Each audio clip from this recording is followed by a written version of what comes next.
Hi! In front of me is Motorola Moto G41, and today I would like to show you how you can operate App Permission Manager on this smartphone. First of all, go into Settings, click on Apps and Notifications here and go into Advanced. Then choose Permission Manager and pick one of your phone's features, like Location. Then select one of your apps, like Maps, and pick one of those options for this app.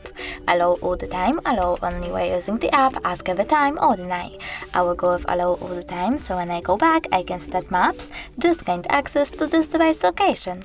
But you can also just tap on one of your apps, select See All Maps permissions over here, and manage all of them for this app from here.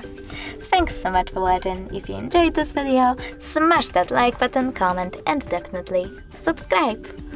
Bye!